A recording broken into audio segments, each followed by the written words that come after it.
Hey, y'all. Welcome back again for another one where you and I get to sit down together where we analyze the market, see how we could have been better last week, and exactly what we're looking for this upcoming trading week. If this is your first time watching me on YouTube, what up? My name is Mother Hustler, and I go by Mother Hustler Invest because that is exactly what I do. I began this journey with one goal in mind, to be able to purchase my son a box of diapers, and the rest has been history. I began to fall in love with US 30, and now I trade Dow Jones on the future side, which I absolutely love. And I really can't see myself going anywhere else other than trading Dow on the future side. So let's just hop right into the market, shall we? So we're looking at E-mini Dow again on the future side. This is a June contract, which means that this contract will soon be ending, but that's okay. We'll just select the new open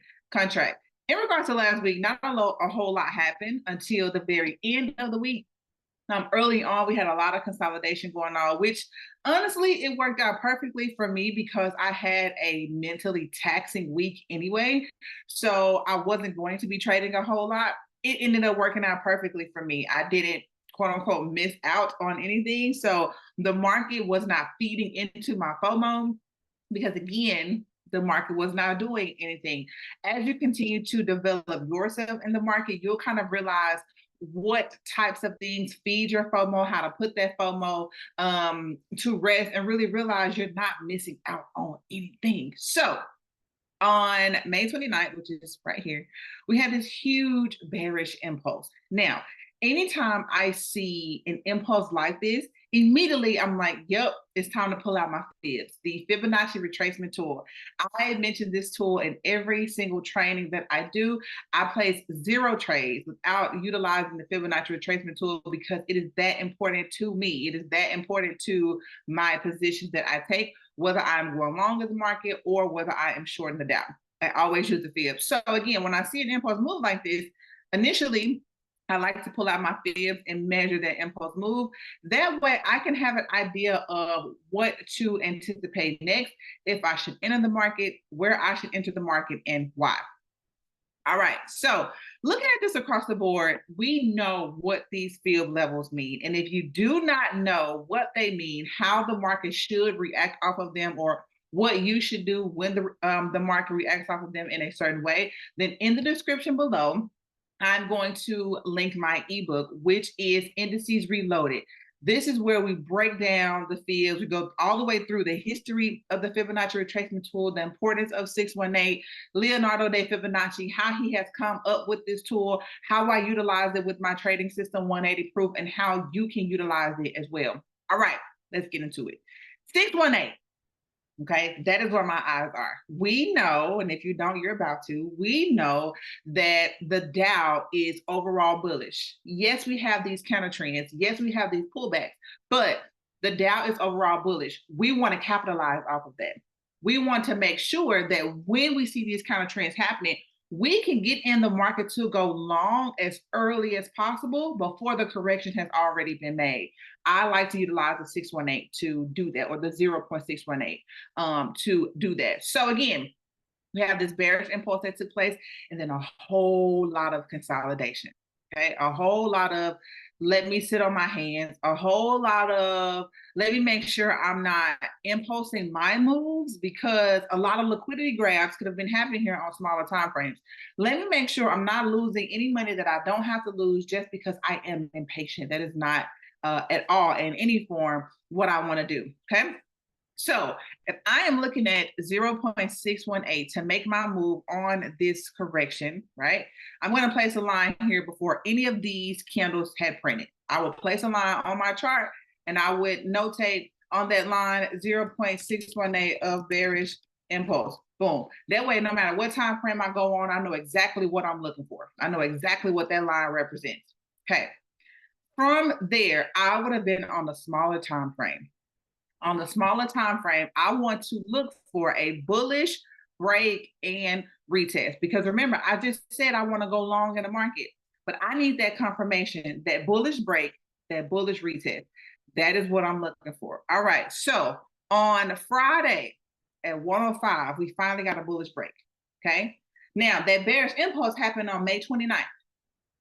It took days before we got a bullish break. Okay, now we got to wait for a retest. Do we get a bullish retest? We don't get a bullish retest. We do not get a bullish retest at all. So do we just not enter the trade?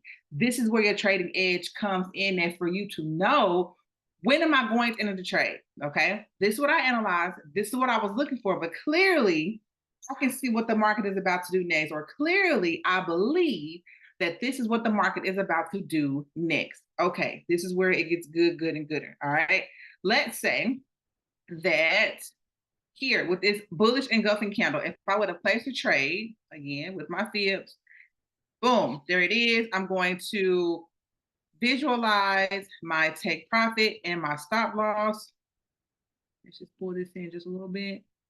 All right, I'm gonna open that screen back up so we can see even better.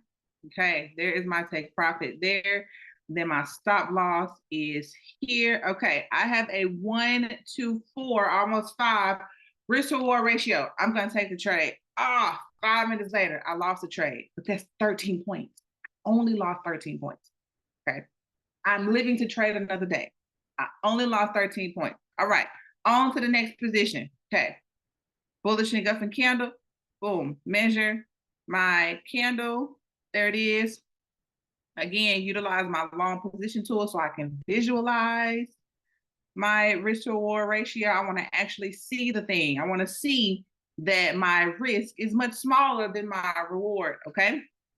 So we see that here again, a 1 to 5 risk to reward ratio, nearly 1 to 4.6. All right. Yes, I'm entering the trade. Yes, I'm entering the trade. Look at how close this trade came to the stop loss of 16 points. Had I lost this trade, okay, had I lost the trade, I would have lost a total of 30 points or 29 points, somewhere in there, okay? 29 points, but I didn't. I would have won this trade of 74 points, 740 pips. That would have been my only trade for the week, 740 pips, and it would have happened on a Friday right before the market closed for the week. I say this often in both of my communities. It is okay to sit on your hands. You do not have to trade every single day. I know you want to. I know it'd be itching. I know it's like, oh, this amount of money is circulating in the market every single day. So if this amount of market is circulating in the market every single day, then I got to get a piece. Okay, but you don't. Sometimes you just need to sit on your hands and wait for that high probability setup. Not all of them are high probability setups. Yes, you may go into profit, but because I am a take profit or stop loss kind of girl, am I more likely, or is it more likely for this position to hit my take profit, or is it more likely for this position to hit my stop loss according to what the market has already been doing?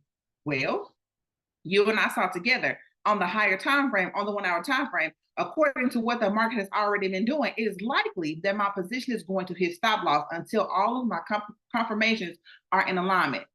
Likely to hit my stop loss. Why? Because it's just consolidating.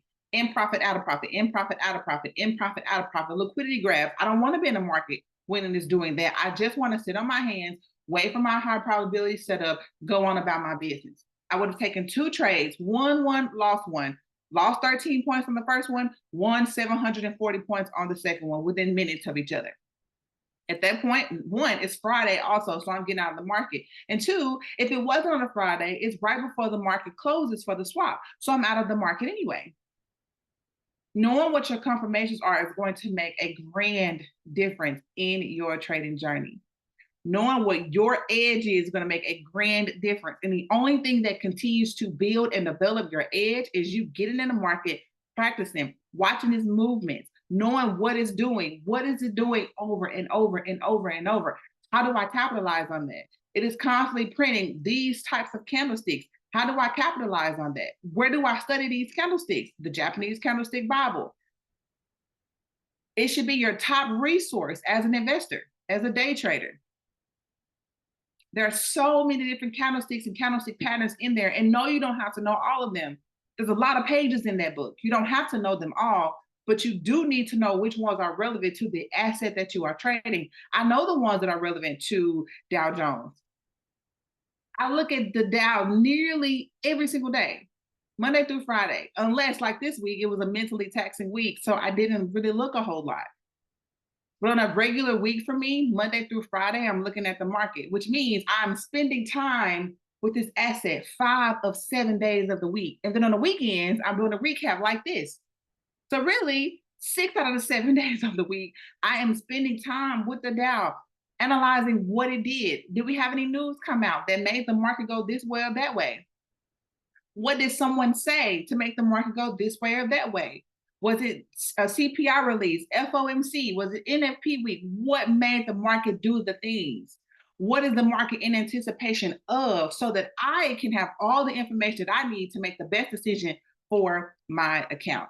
That's what I want y'all to do. I want you to study this market, get to know it, whatever the asset is that you trade. You don't have to trade the Dow like me. But if you are a Dow girl or boy, okay, and you want to better get to know how to read the Dow, what it means, what candles are printing, what can you anticipate next, how can you make these calculated guesses? Number one, study the market. Number two, get Indices Reloaded. Number three, download the Japanese Candlestick Bible. Get in your studies so you can get in your bag. All right. Until next time, y'all. Peace.